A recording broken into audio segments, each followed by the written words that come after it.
All right, good evening, everyone. My name is Benjamin, and today we're continuing our American history series and talking about the Barbary Wars. And really, we're going to talk a little bit more specifically about the Jeffersonian part of it today because there was a second Barbary War during the Madison administration.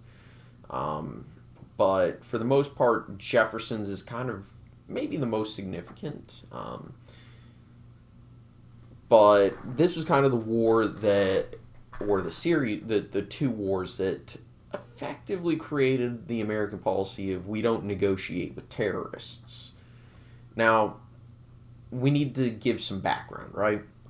So, ever since the days of the Ottoman Empire's dominance in North Africa and a lot of the North African states based in Tripoli, Algiers, and Tunis, the nations that we would now know as Libya, Algeria, and Tunisia, um, well, they had to pay tribute because while they were nominally part of the Ottoman Empire really didn't have any real political control over them, and the governors kind of acted as sovereigns.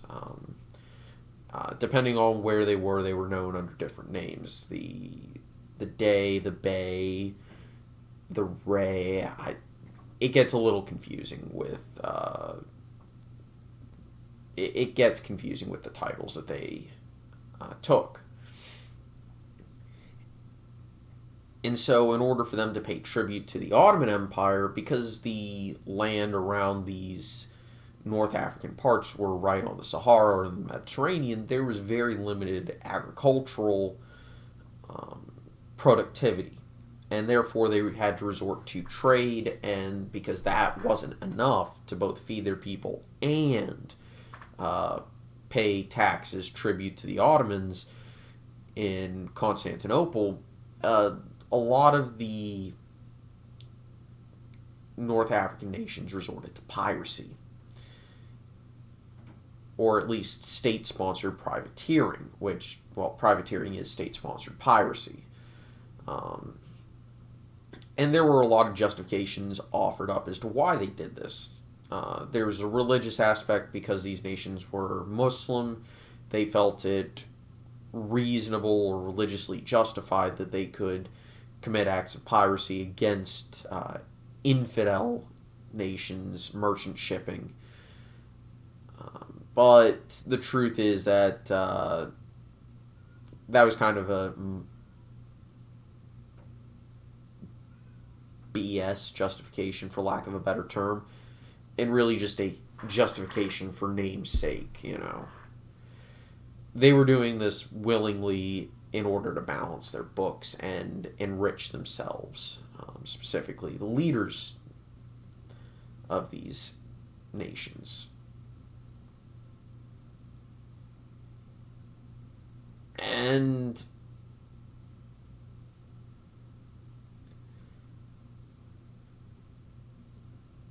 the problem with this was that they would also extort money from other nations in the case, well, basically just about everyone. So, for example, they would ask for tribute to be paid to them in order to grant ships flying that nation's colors to pass safely through their waters. Now, interestingly enough, Morocco really wasn't a big fan of this and was one of the first nations in the world to recognize the U.S. when it declared independence.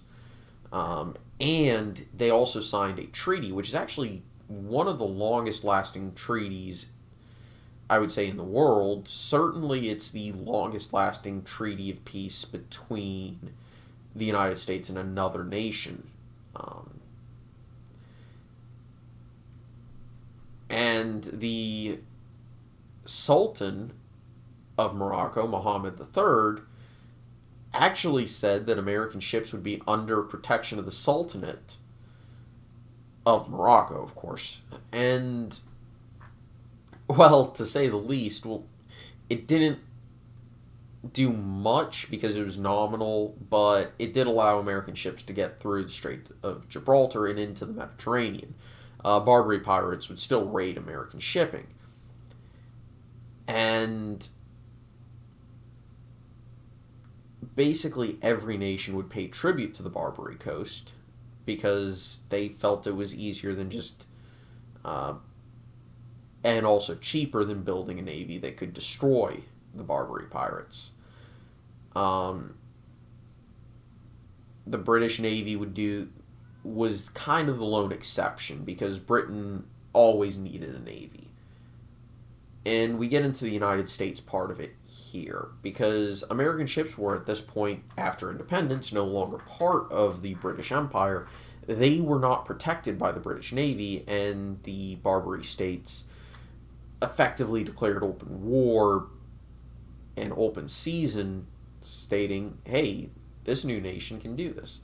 Now, the United States signed treaties after independence to pay tribute in order for protection of American merchant shipping. And the problem was the amount of money that was being devoted to this wound up being about a fifth of the United States government's budget at that point. And it was a heavy financial burden for the country. And Americans, both merchants and domestic, weren't big fans. Washington and later Adams continued the policy simply because at the end of the day they still felt it better than having a navy. However, George Washington was very much the pragmatist, and he felt that we probably should have a navy to protect our merchants. So Congress eventually commissioned 6 heavy frigates, which would be the Philadelphia, the President, the Enterprise, the first of many ships in the United States known as the Enterprise. A few of the others, if I remember correctly, were the USS United States, the USS Constitution, which is still a commissioned ship in the U.S. Navy, fun fact, and the USS Constellation. The Constitution became known as Old Ironsides, and it's a brilliant ship, and at some point I'm going to go visit it, and whenever I do, I'm going to bring a video camera with me to film it. Anyway, eventually Jefferson won the presidency. Part of it was by stating and campaigning on saying, hey, we're under subject of the, I'll quote him actually directly, subjected to the spoliations of foreign cruisers, and the United States was humiliated by paying an enormous tribute to the petty tyrant of Algiers. Jefferson had always been a fan of a more hardline approach, even against his fiscal hawkish nature regarding the U.S. government. He felt that a navy that could challenge foreign threats was a far better use of money than just paying people off, and was cheaper. And so he was all for, going in and defending American ships. And eventually,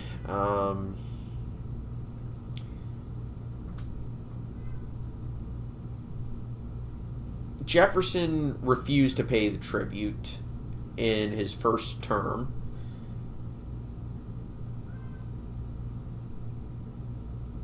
He sent a naval fleet during May of 1801,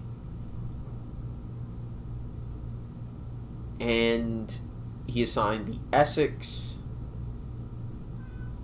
as well as the Philadelphia, President, and Enterprise. And the Philadelphia blocked Tripoli's harbor and unfortunately actually ran aground on an uncharted reef.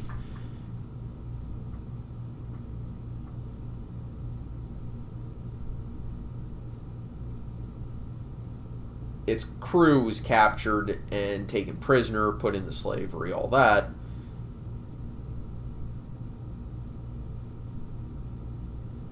And the Marines recaptured a ship and burned it.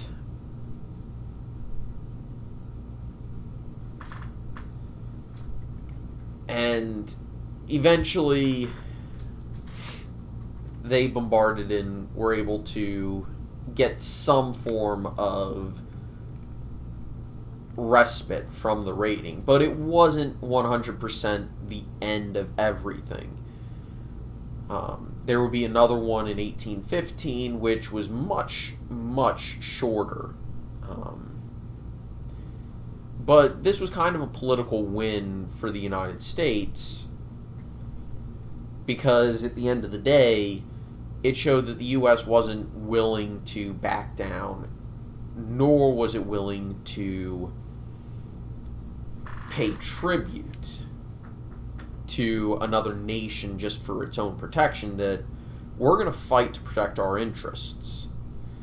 And in a lot of ways, this wound up starting to form ideas that would later evolve into the Monroe Doctrine, and furthermore, about a century, give or take, about a century and 20 years later, would eventually lead to the Wilsonian Doctrine,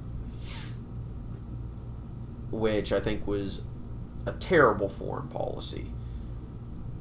But it happened, and this is kind of one of the roots of that. Now, I've done a video about this in the past, talking about that time when the United States fought a war against actual pirates. Yes, that's exactly what this was the United States was fighting a declared war against pirates. The Second War also involved, really, both wars kind of involved a few other nations. The Swedes helped out, eventually Britain mediated in the Second War, as well as the Netherlands. And most historians regard both wars as U.S. victories, even though the first one is kind of unclear as to what the true result is. But it kind of wound up being, in effect, a U.S. victory, because even though there was a second one, the U.S. got a lot of what it wanted out of the first war. And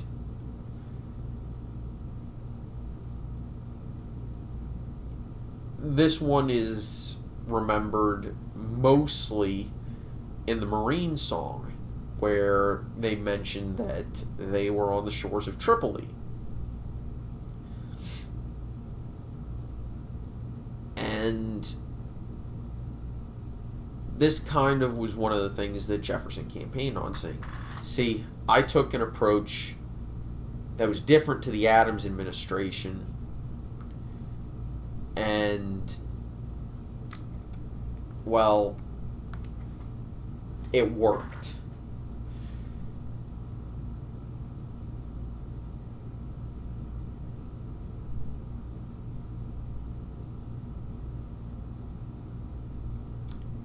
And politically, the Republicans used it as a great propaganda coup. And they stated that we're not going to pay off the pirates, whereas the Federalists will.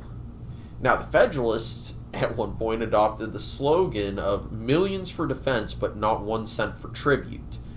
But they never were able to enact that idea because they never won the presidency again, and for the most part were locked out of Congress.